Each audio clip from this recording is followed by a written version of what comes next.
I moved to Colonia Tres Cruces a few months ago. I thought it would be a nice change. I was 35, looking for something quieter, something better than the chaos of the city. My apartment felt nice at first. It was tidy, and the rent was cheap.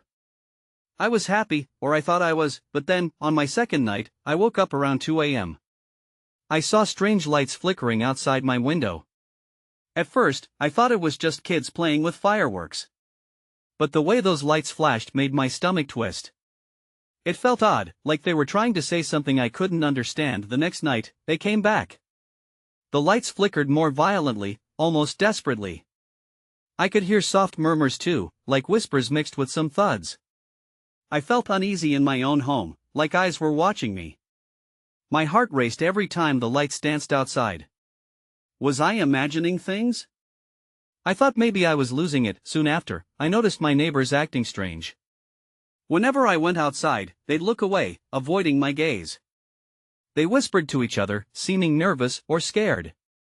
I tried to catch bits of their conversations, but they always stopped when I got closer. A few times, I saw them huddled by the old community center, staring at those lights. Their faces looked a mix of fear and curiosity. I decided to ask a couple of them about the lights. Each one reacted like I was crazy. What lights?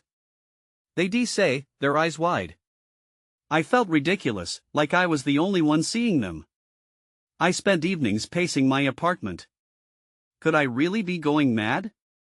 The lights kept coming, and my loneliness deepened. The noises didn't stop either. One night, I swear I heard my name being whispered on the wind. It sent chills down my spine. I stood still in my living room, straining to listen. But was it really outside? I couldn't tell anymore. The lights kept flickering, strange and unwelcome. Then one night, I took my place at the window again. I felt frozen, chilled to my core. Suddenly, the lights burst into bright colors. It blinded me for a moment. I stumbled back and saw figures, shadowy shapes standing at the edge of the light. They didn't move. They just watched. A wave of panic washed over me.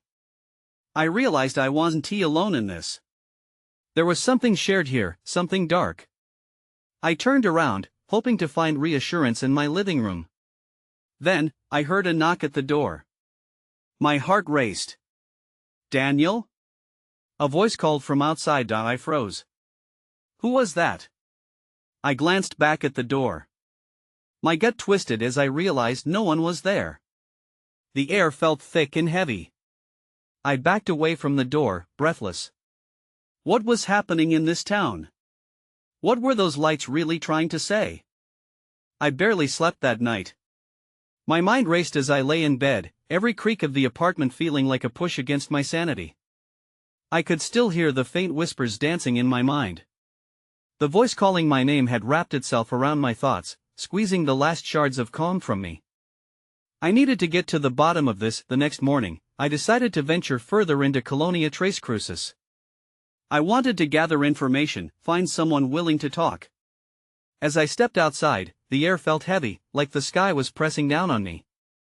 I took a deep breath and walked toward the small convenience store down the street. The shop was dim and small, lit only by a few flickering fluorescent lights.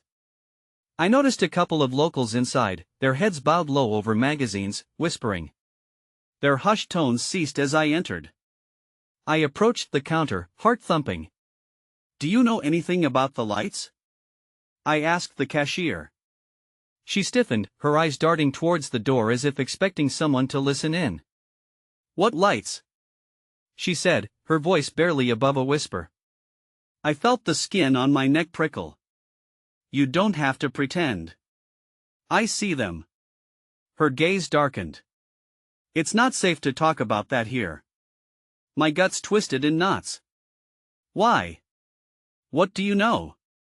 She glanced around before she said, "I can't help you. Just, be careful." With that, she turned away, pushing the magazines across the counter, pretending to tidy up. I walked out with more questions than answers. I didn't blame her. I felt the fear creeping into my bones. Feeling desperate, I walked toward the community center. I remembered seeing those neighbors huddled there. Maybe they would know something more. As I approached, I noticed a small group gathered, deep in discussion. They practically jumped when they saw me. Their eyes were wide, panic evident. "Hey!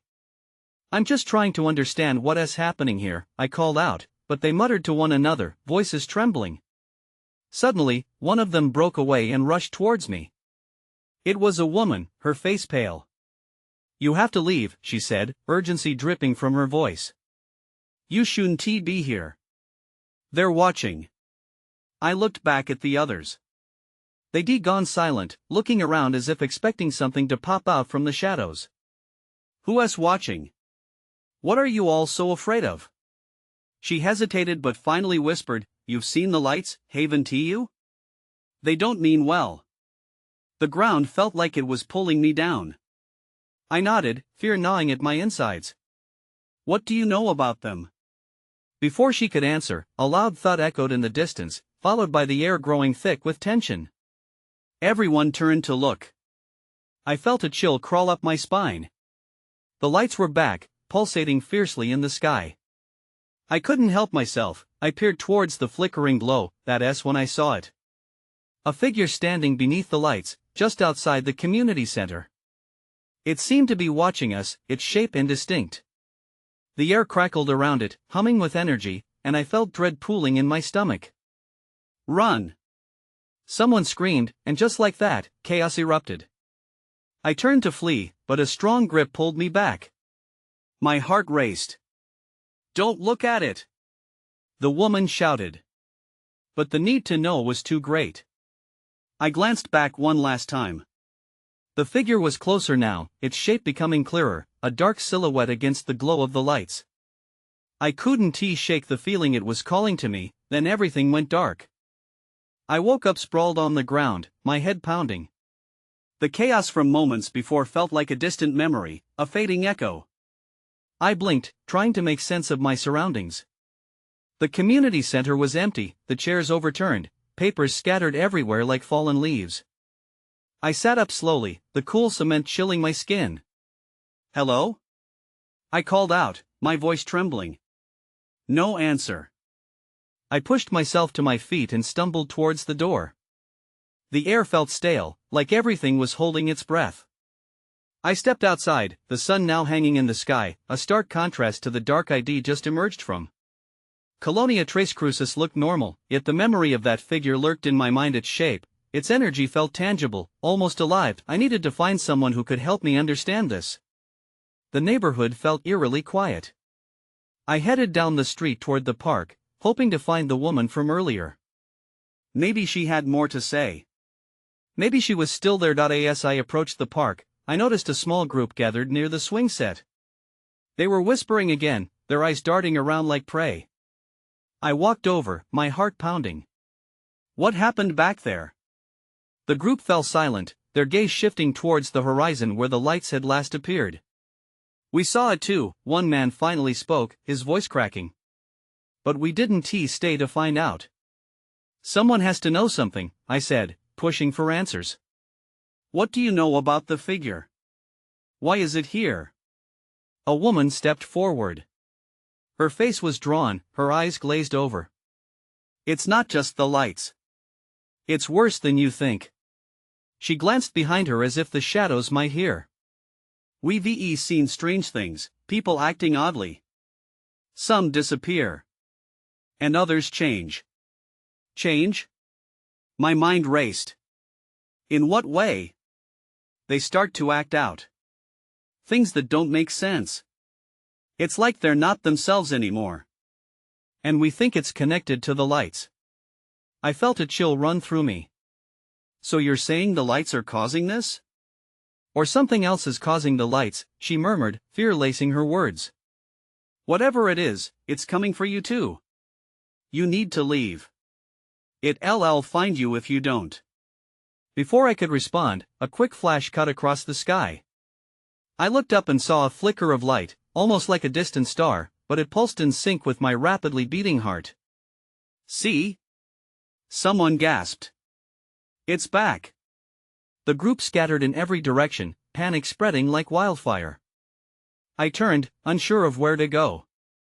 My instincts shouted to flee, yet I felt rooted to the spot. The figure, lingering in my memory, called to me. What did it want? Then, out of the corner of my eye, I saw a silhouette this time behind the trees, just at the edge of the park. I squinted, my breath hitching in my throat as two glowing eyes seemed to stare right at me. I blinked.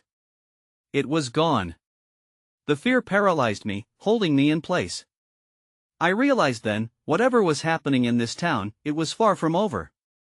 What had I stumbled into? And worse, why was it drawing me in? As the lights flickered again above, a voice whispered in the wind, "You don't know what you're part of." Then, the ground shook. I staggered back as the ground trembled beneath me. It felt as if the earth itself was breathing, rising, and falling in chaotic waves. I glanced around the park, which was now deserted. Everyone who had been there moments before fled in fear, leaving me alone amidst the disarray. Then I heard a faint sound, a low hum, like a distant engine. It sent shivers down my spine. I turned towards the noise, instinctively drawn to it despite every nerve in my body urging me to run. I needed to know what was happening, what was out there. As I moved closer to the edge of the trees, a figure emerged. This one looked human but moved unnaturally. Its arms swayed with a jerky rhythm as it stepped closer to the light. Panic surged through me, but I couldn't look away. I hesitated, trying to understand what I was seeing. "Are you okay?" I called out, my voice shaky. The figure stopped, its head snapping towards me with an unsettling speed. I caught a glimpse of its face, distorted, as if caught between fear and confusion. A strange light flickered in its eyes, and for a moment, I thought I saw recognition. Then it spoke, but its voice was not its own. It echoed with a strange distortion, words overlapping each other. "You should run," it warned. "They're coming."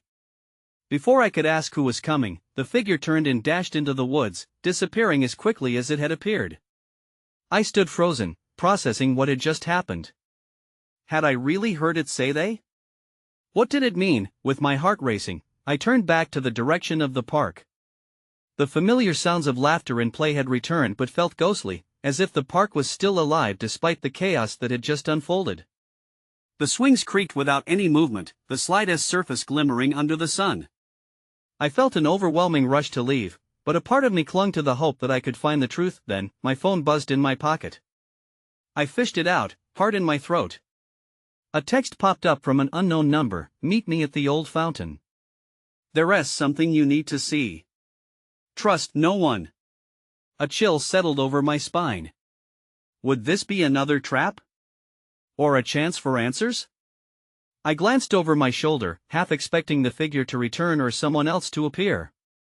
The park felt alive with hidden dangers. With every ounce of courage, I turned and walked toward the fountain, each step feeling like a plunge into the unknown. The shadows grew longer, and the atmosphere thickened around me. Then I heard it again, that humming noise. This time sharper, closer. Something was definitely following me. I picked up my pace, adrenaline surging through me, wondering if I could outrun whatever might be lurking in the dark. My breath quickened. Then, everything went quiet. That's when I noticed the figure standing in the distance, waiting by the fountain. I couldn't tell if it was friend or foe. But I didn't have a choice now. I had to confront this head-on. As I approached, I could see its outline more clearly. Panic returned. I thought about turning back, but my feet wouldn't comply. I felt like I was being pulled toward a dangerous truth, one that could change everything, and then, a chilling voice echoed in my mind. "You shouldn't have come here." I stepped closer to the fountain, squinting to make out the figure in the dimming light. My pulse quickened further, but I was frozen by a mixture of fear and curiosity. The figure shifted slightly, and I could finally see its face. It looked like the distorted figure from before, but this one seemed more composed. "Who are you?" I managed to choke out, my voice wavering. The figure glanced around, as if it were checking for eavesdroppers. "You're not safe here," it said, its voice quiet but urgent. "You need to understand what's coming." "What's coming?" I demanded, trying to suppress the tremor in my voice. With a deep breath, the figure leaned closer. "They can sense fear. It's how they hunt. If you want to survive, you have to stay calm. You can't let them know you're scared. A chill ran down my spine. Who were they, and how did this thing know I was afraid? I took a step back. I don't even know who you are. I was like you, it said, the distortion in its voice fading slightly. I ran from them, too. But there's something you need to see first. Before I could respond, the humming noise returned, louder and more insistent. The figure's eyes widened, and it gestured for me to follow. This way. Quickly. I hesitated, looking back toward the park, the laughter echoing eerily in the background. But the rapidly approaching sound of the hum sent another tremor through me. I ended up running after the figure instead, unwilling to trust my instincts but even more unwilling to be left alone. We dashed through the trees and into a clearing. It was slightly surreal, with shadows dancing in the waning light. Ahead, I could see vague outlines of structures, a series of old, abandoned buildings surrounded by thick, overgrown brush. What is this place? I asked, glancing over my shoulder. It's a place where they can't touch you. For now, the figure replied. We have to hurry. We have to find the truth before they catch up. My heart raced as we entered one of the dilapidated buildings. The air inside smelled stale, and dust hung in the beams of the fading sunlight. The figure pulled me into a room where papers were strewn across a table. I looked closer and saw sketches of strange creatures and handwritten notes. Reports of odd behavior and unexplained lights in Colonia Tres Cruces, I read out loud. What is this? Why are you showing me this? The figure leaned over the papers, urgency in its voice. This isn't just about you anymore. They've been watching, assessing. And sooner or later, they'll decide whether you're a threat or prey. Suddenly, the humming intensified, and the walls of the building began to tremble. We have to go. It shouted, grabbing my shoulder. I felt panic overwhelm me again as I stumbled backward, confused. It was clear now whatever was happening was spiraling beyond control. Why did I come here? I whispered. Then everything went black. I gasped as consciousness jolted back. The room was dim, but I could see the outlines of the old furniture and the flickering shadows caused by a single candle. My palms were sweaty, and I felt an unease stirring in my stomach. I was on the floor, the figure nowhere in sight. Had it all been a nightmare? But the hum persisted, a steady vibration in the air, reminding me that this was all too real. I slowly got up, pushing myself against a wall for support. As I steadied my breath, I scanned the area for any sign of my companion or the outside world. The dusty table was still littered with papers. My mind flipped through everything I had seen. Reports of lights. Creatures. And danger. I forced myself to focus. Maybe I could find more answers. As I stepped closer to the table, I caught fragments of sentences on the scattered pages. They spoke of sightings, unexplained flashes in the night, and voices carried by the wind. I traced my fingers over a drawing. It was a rough sketch, but the creature's elongated limbs and hollow eyes stared back at me with an unsettling familiarity. That was when I heard footsteps outside the building. My heart raced, and I froze. I pressed myself back against the wall, wishing I could blend into the shadows. The footsteps were slow and deliberate, and they whispered of something ominous. I needed to hide, but where? The sound of the door creaking open sent a jolt of fear coursing through me. I could see the figure stepping into the room, but it was different. This one moved with purpose, each step calculated. The dim light didn't show its face, but I sensed something malicious about it. Come out, the figure said, its voice steady and devoid of warmth. We know you're in there. I held my breath, not daring to make a sound. Could this be one of them? Were they here to hunt me? It moved around the room slowly, inspecting the space. My mind raced wildly, searching for an escape. When I remembered something from the papers. I scrambled to the side of the table, and my hand knocked over a stack of notes, revealing a hidden compartment. My heart pounded in my ears as the figure turned its back to me. I dove into the compartment, hoping it would lead to safety or at least buy me some time, but I was wrong. It was a narrow space, dim and cramped. I could barely breathe, and the sounds of the footsteps got closer, closer. The figure muttered something I couldn't catch, and in that moment, I felt a wave of despair wash over me. Then, silence. My eyes adjusted to the dark as I held my breath, waiting for what felt like an eternity. Then I heard a soft rushing sound, almost like wings. I peeked out, just enough to see what was happening. To my horror, the figure was gone.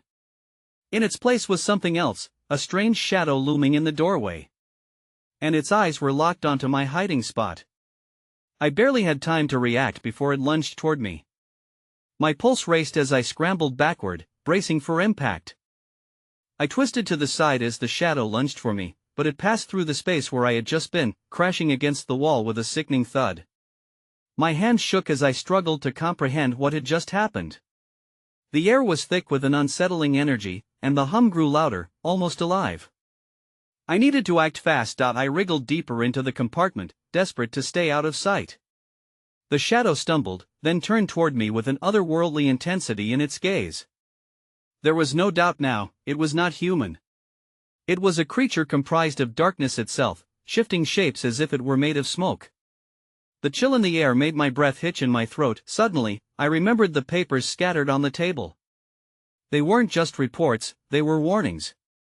I thought of the drawings and the accounts of encounters. I needed more than knowledge, I needed a plan. With frantic determination, I left the safety of the compartment, my heart thudding erratically in my chest. I pressed myself against the wall, staying low as I inched toward the table.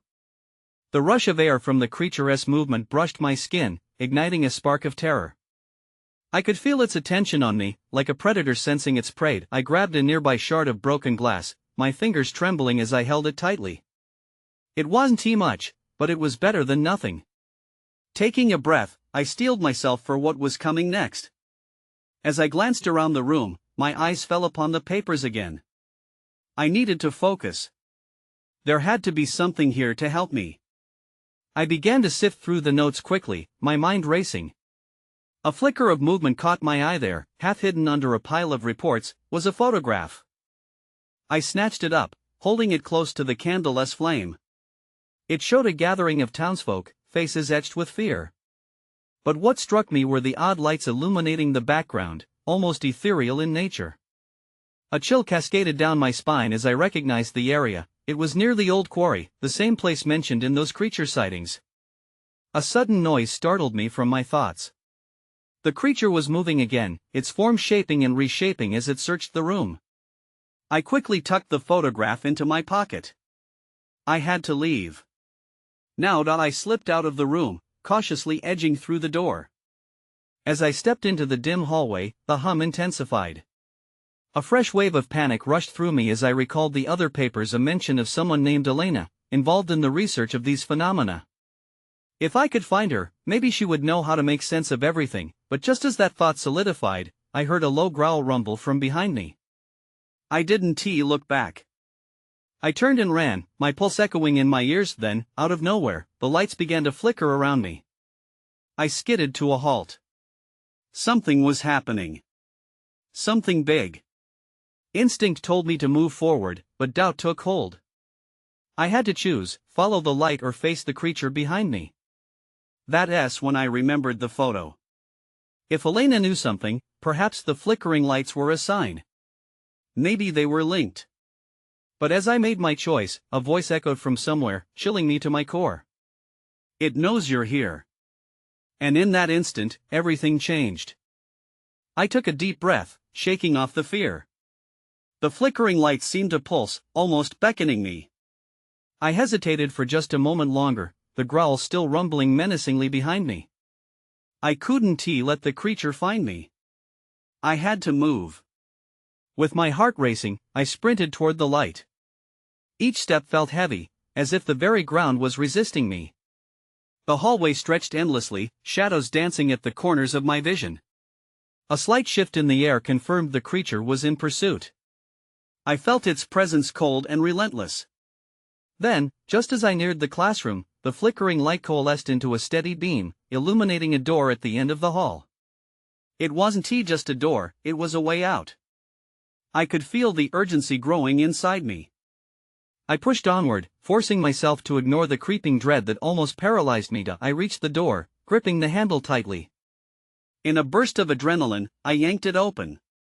Light flooded the small room. It was cluttered but familiar.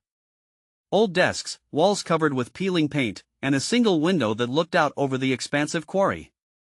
I remembered my childhood visits here and the stories told about the place, each one more sinister than the last. Then I noticed something on the wall, something besides the peeling paint. It was a map, pinned alongside several photographs, including one of the very lights I had seen in the old images. Beside it, in bold letters, was a title, Strange Occurrences in the Old Quarry. My chest tightened. These documents were like the ones I had seen before, filled with sightings, coordinates, even dates. But I needed more than just text. I needed a means to understand what I was facing. Suddenly, another growl shattered the silence, closer this time. I turned, instincts kicking in. I needed to hide. I ducked down behind a desk just as the door shattered open, splintering pieces flying across the room. The creature stepped through, its form dark and chaotic, all swirling tendrils and pulsing shadows. My breath caught as I pressed against the cool wood, praying it wouldn't find me. It was searching, visible frustration evident in the way it moved.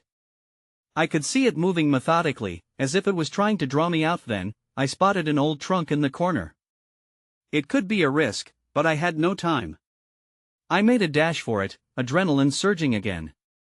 As I scrambled behind it, I sensed the creature honing in. A chill filled the air, and I could almost feel the weight of its gaze on me, searching relentlessly. I fumbled with the trunk's rusty lock, wondering if I'd opened Pandora's box or just found a refuge.